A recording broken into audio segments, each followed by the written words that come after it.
But I have prayed for you that your faith may not fail.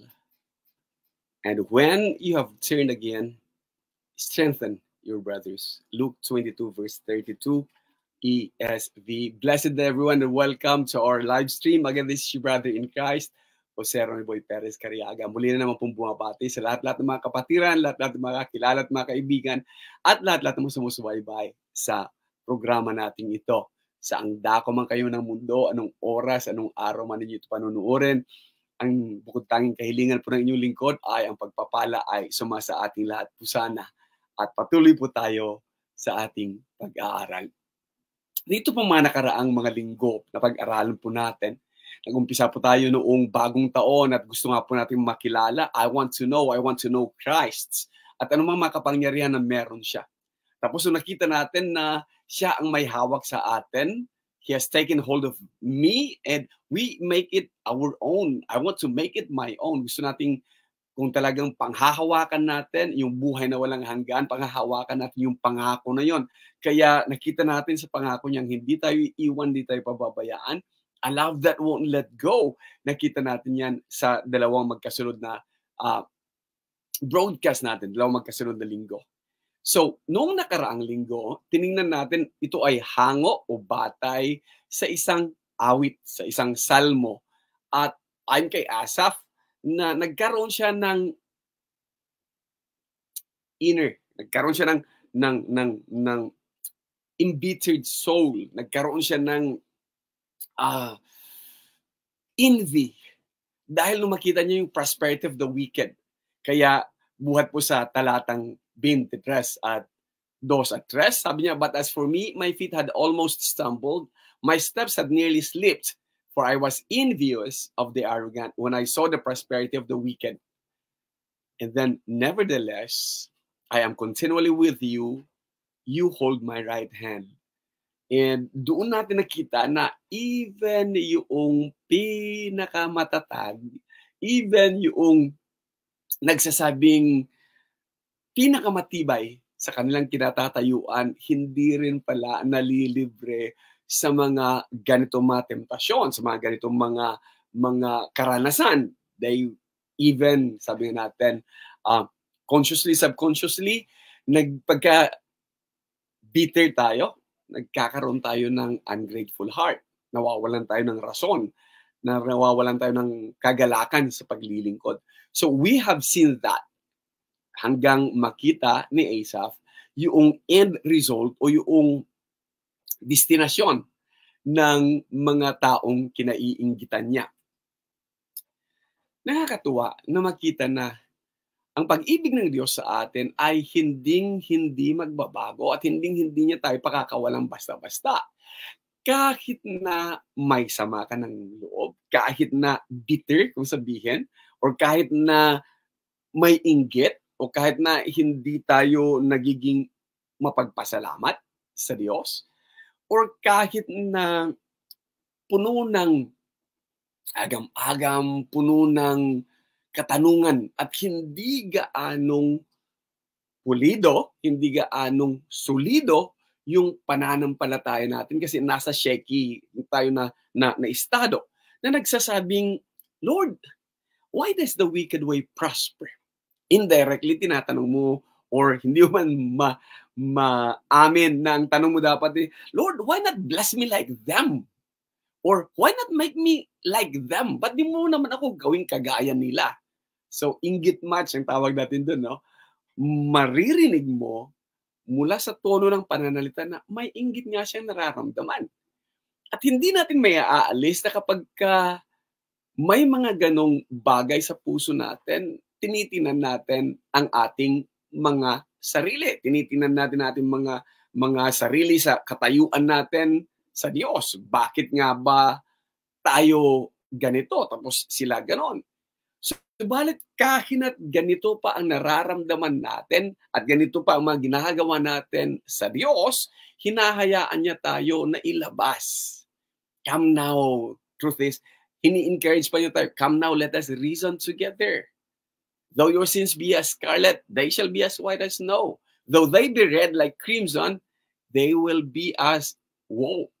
So, makikita natin na hindi basta-basta pinapakawalan ng Diyos ang kanyang mga alagad. Hindi basta-basta yung pagmamahal niya. It is not easy to let go.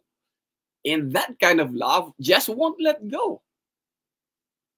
Kahit na ganyan man ang mga saloobin natin, hindi niya tayo pinapakawalan. Kagaya ng pangako niyang hindi kita iiwan, hindi kita pababayaan. The next thing, nakita natin na kung titingnan talaga natin panlabas at ihahambing talaga ang buhay ng mga alagad ng Diyos sa pamamagitan ng standards ng mundong ginagalawan natin, kung saan sinusukat ang ating katayuan sa pamamagitan ng kung anong trabaho, anong posisyon, anong kapangyarihan meron ka. O di kaya sinusukat din kung anong posesyon, anong meron ka, anong suot mo, anong damit mo, anong tinitirhan mo, anong sasakyan mo, and so many things. By world standards, talagang we fail miserably. No? Talagang miserable tayo doon. Kasi nga, makikita na natin na higit talaga. Hindi nga abot sa kalingkingan kung ihahambing ang buhay natin sa buhay ng mga hindi naglilingkod sa Diyos. Subalit kahit at ganoon pa man ang mentalidad natin, na meron tayo noong nararamdaman na, Lord, it is unfair. Lord, ito ginagawa ko sa iyo, sila hindi. It's unfair. Even then, ang pagmamahal at pag-ibig ng Diyos, hindi niya tayo pinababayaan at hindi niya tayo iniiwanan. Kagaya ng pangako niya sa mga Israelita na kahit na dalhin pa kayo doon sa Babylonia for the 70 year na displacement ninyo, Babylonian captivity ninyo, ang sabi pa rin niya, I, the Lord your God, will hold your right hand. It is I who say to you, fear not, because I am the one who helps you. Hindi ko kayo pababayaan, hindi ko kayo iiwanan, and I will bring you back. Nakakatawang maisip yan na after 70 years nga, nagbalik nga ang Israel sa kanilang promised land. How much more pa kaya sa atin? So, tingnan naman natin ngayon kung yung una, looking out, ngayon naman looking in. Ano-ano kaya naman yung mga magiging dahilan na I'll get disappointed? Kasi magkaminsan, by our standards then, we thought na we're good or we're good enough. Or karamihan is we're not good enough. And sa totoo lang, wala namang righteous enough. Wala namang good enough sa atin talaga. Kung ang Diyos ang maglalagay nito, sapagkat all have sinned and fall short of the glory of God. Roma 3:23. And for the wages of sin is death. But the gift, but doon sa 6:23, marapat siguro na matalakay din yon. Kaya, kung titinan mo talaga ang sarili mo, you just get disappointed. By our standards alone, alam natin na we're not good enough. And we don't even get to the point wherein papasa. We fall short of the glory of God talaga. Hindi talaga tayo abot doon sa standard na itinatag ng Diyos. By our standard nga, may pagdadalawang isip pa tayo. Kaya nagkakaroon tuloy tayo ng self-doubt. Nawawalan tayo ng tiwala sa sarili. At hindi natin tuloy malaman anong halaga natin. Kaya marami sa atin ay nag-iisip talaga na hindi talaga ako karapat-dapat. Ulitin natin, walang taong karapat-dapat sa Diyos. Not unless we get that God kind of righteousness that is imputed, that is given to us through faith, na sinasabi nga ng Roma. Kabanatang 1, 16, 17, or kahit na yung John 3, 16, 17, na makikita natin, it is the God kind of righteousness. So, kung may mga ganitong feeling kaya tayo, na nagkakaroon tayo ng self-doubt, nagkakaroon tayo ng disappointments, nagkakaroon tayo ng walang tiwala sa sarili, does Jesus care? May pakialam kaya si Jesus? May pake kaya siya? Or may pakialam kaya ang Panginoong Jesus when I fail or when I fall? Kung hindi ako abot doon sa standard na hinihingi niya, when I do not deliver, kasi marami sa atin talaga, at alam naman natin ito, no? Marami sa mga Kristiyano ngayon, gusto nila talaga lahat ay at par sila sa lahat-lahat. Kaya nga, halos lahat-lahat na lang ng do's and don'ts. Maghahanap sila sa buong Biblia ng do's and don'ts. At habang ginagawa nila yung mga do's at hindi yung mga don'ts, at padami ng padami yung mga don'ts, at padami ng padami pa yung mga sariling thinking na ito ang magpapaligaya sa Diyos. Ito dapat natin gawin upang masunod ang kalooban ng Diyos. Looks good. Pero hindi required. At ang mahirap niyan, i-impose nila yung kanilang sariling opinion sa atin at gagawing batas na kapag hindi ka na kasama sa ganung pag-iisip, hindi ka na rin bate, hindi ka na rin kasama, hindi ka na rin kapatid sa pananampalataya, so to speak. Balikan lamang natin the issue at hand. Does Jesus care when we fail? Does Jesus care when we do not deliver? Does Jesus care kung yung mga expectations ay hindi natin maabot, hindi natin marating? So it will be good. Pinakamadaling isipin ng iba, one strike policy ang Diyos. Kapag ka nagkamali ka, wala ka na, impyerno ka na. Hindi ko makita ang Panginoong ganun eh. Kasi kung nakikita kong ganun siya, then I will not be preaching a series like this. A love that won't let go. Kung one strike policy ang Diyos, then, masaya Satanas. At empty ang langit. Magiging empty talaga yon. Yung inihanda niyang piging, yung inihanda niyang place doon kung saan dadalhin tayo. Mawawalan talaga ng tao yon. Dahil sa katuroang one strike policy na kapag ka nagkamali, impyerno agad-agad.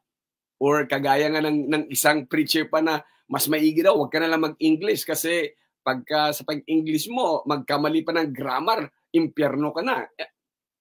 A lot of things. So, ano bang dapat nating maintindihan? Pinili ko ang Lucas, kabanatang 22. Panimula lamang po ito at hahatiin natin ang leksyon na ito kasi napakahaba. Kung saan, basahin muna natin. The apostles got into an argument about which one of them was the greatest. So Jesus told them, foreign kings order their people around, and powerful rulers call themselves everyone's friends. But don't be like them. The most important one of you should be like the least important, and your leader should be like a servant. Who do people think is the greatest? A person who is served or one who serves? Isn't it the one who is served? But I have been with you as a servant. Hango yun sa Lucas kabanatang 22. A love that won't let go. Napakaganda ng konteksto nito kung inyong titinang maigi. Unang-una, pinaghandaan talaga na yung Passover meal. It is the feast of the Passover. At lahat-lahat sila ay excited talaga dahil plinano talaga ng Panginoong Jesus na magkasalo-salo sila, mayroon silang salo-salo. In fact, even yung room na pa-reserve niya talaga yung upper room na to. So, after they have the Passover, while during the Passover, dapat ang wording, habang nasa Passover meal sila, the Lord's Supper was instituted. At sinabi ngang, do this in remembrance of me.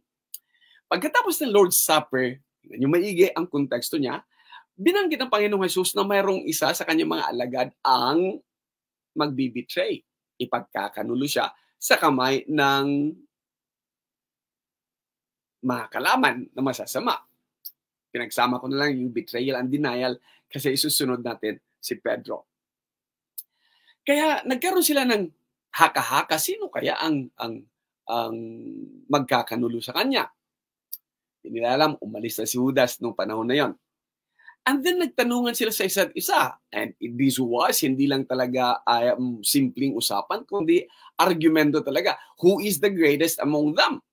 By what standards, nakita nila na yung greatest should be yung pinaglilingkuran. Yung greatest should be yung nag-uutos. Yung greatest should be yung CEO. Pero, by world standards yon. By example, sabi ng Panginoong Jesus, kung sa mundo ang greatest ay yung pinaglilingkuran, by my example, I have shown you that I have been serving you ever since. Subalit yung susunod, nakakatuwa dahil bakit na single out ka agad-agad si Pedro? Bakit kaya ang susunod ng mga talata, talagang pinangalanan si Simon Peter?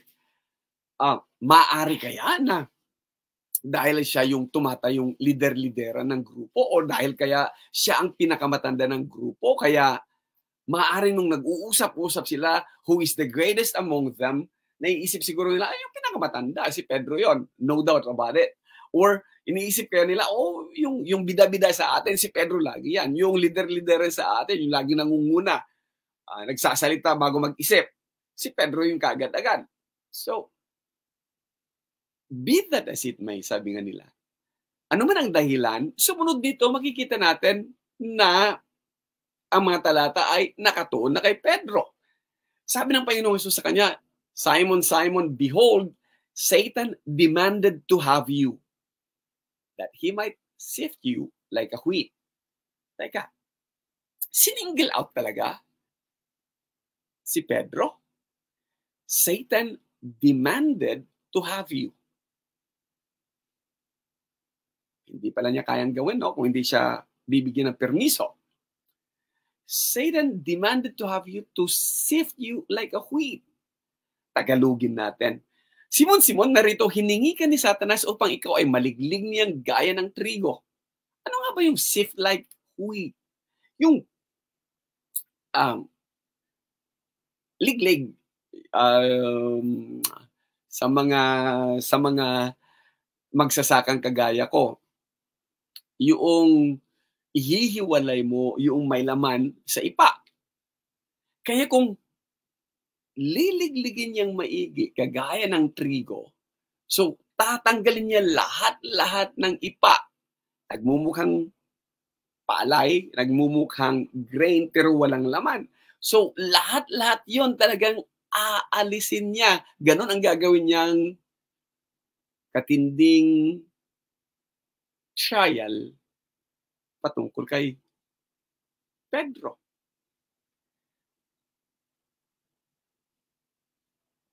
Sa tindi ng trial na to,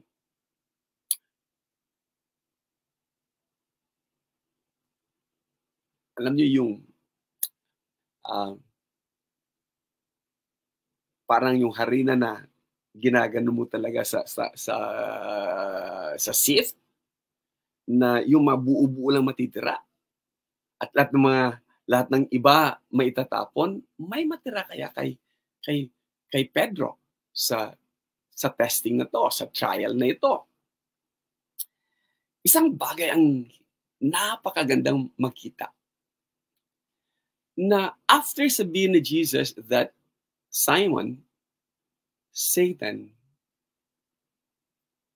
demanded you. Yet, without even asking, ang isinulod na sinabi ng Panginoon Jesus, but I have prayed for you that your faith may not fail. Peter, This is a love that won't let go. I have prayed for you without you asking for my prayers. Without you asking for intervention, I already am doing the intervention. Without you being in physical, spiritual battle, si Jesus is already fighting Peter's battle before the battle began, during the battle, and after the battle. Bakit ko masasabi yan? Dahil sa mga susunod na mga talata. Tingnan nyo maigi. Nakakatuwa lang na isipin ng Panginoong Jesus yung katanungan natin kanina, does Jesus care when I fail? Does Jesus care when I do not deliver? Ito, alam niya na padating pa lang ang trouble, he is or was already praying for Peter. Ganon din ba ginagawa niya sa atin? Tingnan niyo ang kasunod na talata. And when you have turned again, strengthen your brothers. Ulitin natin ha. And when you have turned again, strengthen your brothers. Hindi niya sa'yo nasabing if you turn again, kundi when. Panahon lang hinihintay. Hindi niya sinasabing kung makakabalik ka pa. Hindi niya sinasabing condition, no? If. Hindi kung, excuse me, kundi sinasabi niya, panahon.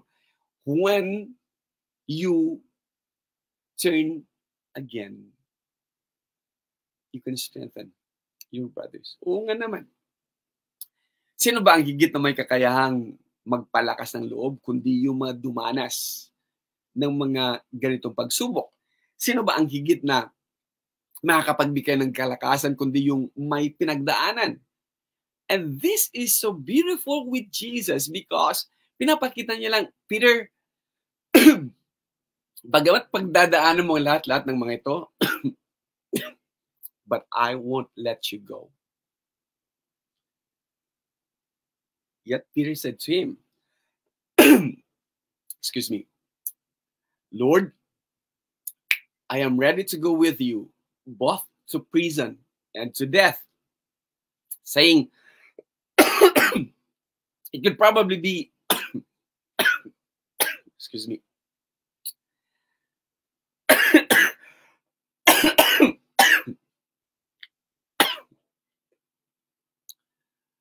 Peter's honest confession.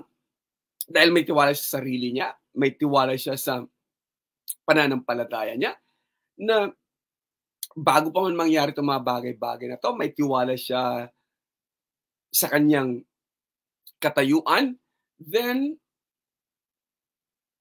proudly said, I am ready to go with you both, kahit sa prison, bilangguan, o kahit hanggang kamatayan. Sa ilan, nag-iisip sila, nagmamayabang pa rin si Pedro. Sabi nga nila, come before the storm. Pero sa mga nakakakilala kay Pedro at this time, alam naman talaga natin kung sino si Pedro.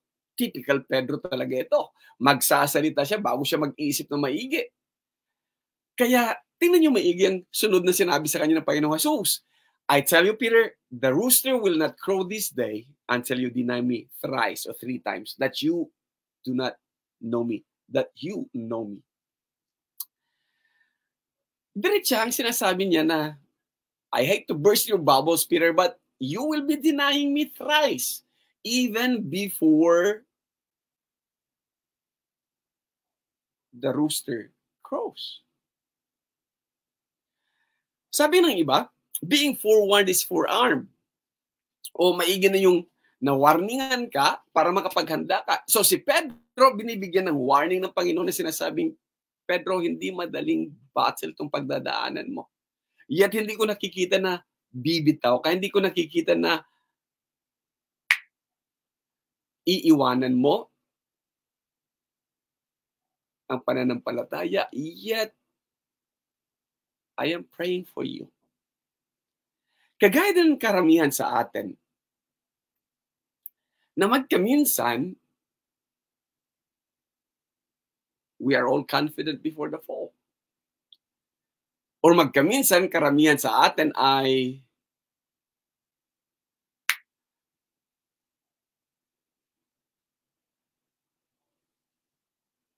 malakas ang loob, malakas ang pananampalataya hanggat hindi pa nasusubukan.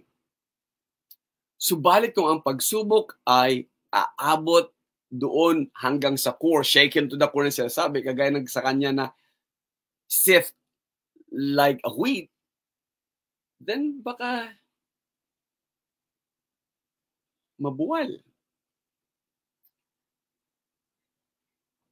Ang susunod tagpo, makikita natin yung arrest of Jesus dahil dumating na nga si Judas.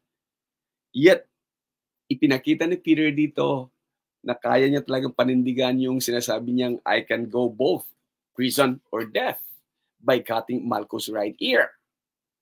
And after that, natuloy pa rin yung arrest. Sumama si Jesus sa kanila. So the disciples got scattered and Peter followed from a distance from verse 54. And then comes the denial. 3 times. Sabi ng servant na batang babae, this man was with Jesus. At ang sabi niya, I don't even know him. And then later, sabi na ng isa na naman sa kanya, you are one of them. Isa ka sa kanila, kita kita eh. And he said, ano ba pinagsasabi ninyo? And later on, sabi na naman ng iba, this man must have been with Jesus. They are both from Galilee. And by that, talagang todo na ang denial ni Peter na sinasabi niyang, I don't even know this man. So, Peter replied, I don't know what you're talking about. Right then, while Peter was still speaking, a rooster crowed, and the Lord turned and looked at Peter. And Peter remembered that the Lord had said, before a rooster crows, tomorrow morning, you will say 3 times that you don't know me. Tumama na nga. Then Peter went out and cried hard. Oh, bitter tears. And siguro, he was so disappointed with himself na hindi niya kayang patawarin ang kanyang sarili. Nangyayari sa atin at nangyayari sa karamihan.